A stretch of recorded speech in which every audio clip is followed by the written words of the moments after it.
Salut, salut à ta mémoire de tes exploits. Il trône, fier, en plein cœur de Dunkerque.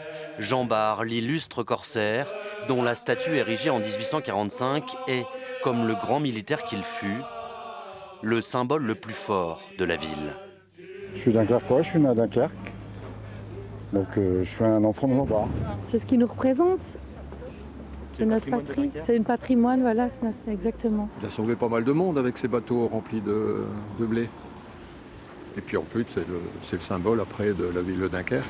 Jean Bart, salut à ta Lui mémoire. est un corsaire d'aujourd'hui. Gérard Laridan est presque incollable sur l'histoire de Jean Bart.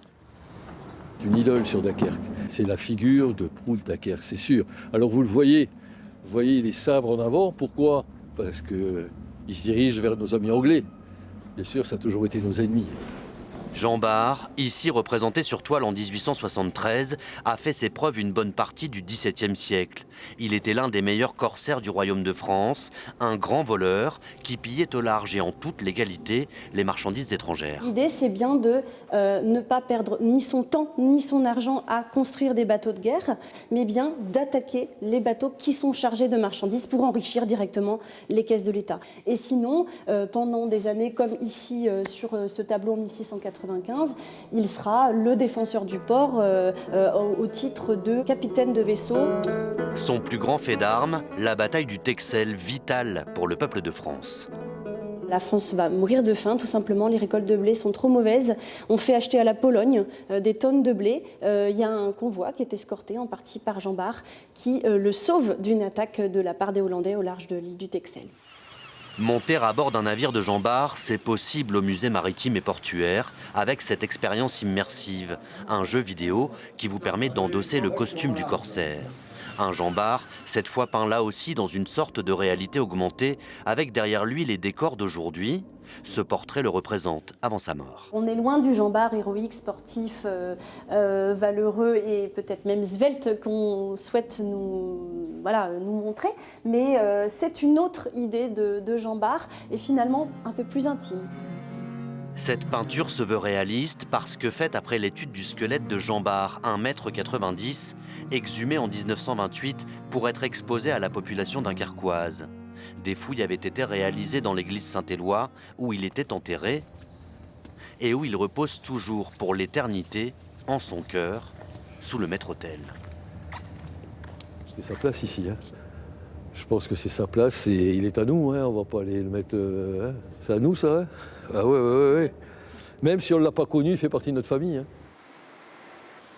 L'an de grâce 1702, le 27e jour du mois d'avril, est décédé en sa maison Messire Jean Bart, chevalier de l'ordre militaire de Saint-Louis et chef d'escadre des armées navales de Sa Majesté. Plus de 3 siècles après son décès, Jean Bart est toujours, lui aussi, un roi dans sa ville portuaire.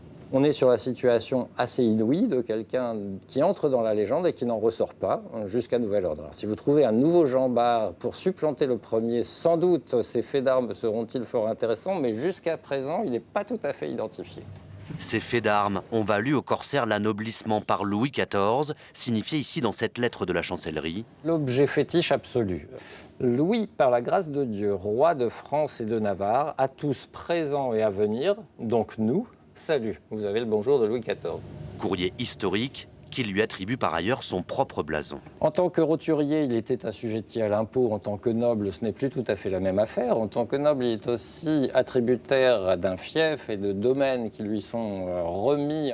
Avec le passage du facteur ce matin-là, c'est le destin de la famille qui a changé.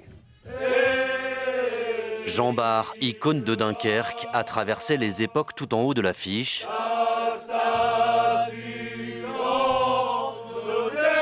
Le corsaire érigé en héros immortel, tout comme sa statue miraculeuse survivante de la guerre. Un imposant bronze rénové et réinauguré il y a 10 ans. Une œuvre autour de laquelle la cité se rassemble chaque année au carnaval. Les Dunkerquois seront à jamais des enfants de Jean Bart.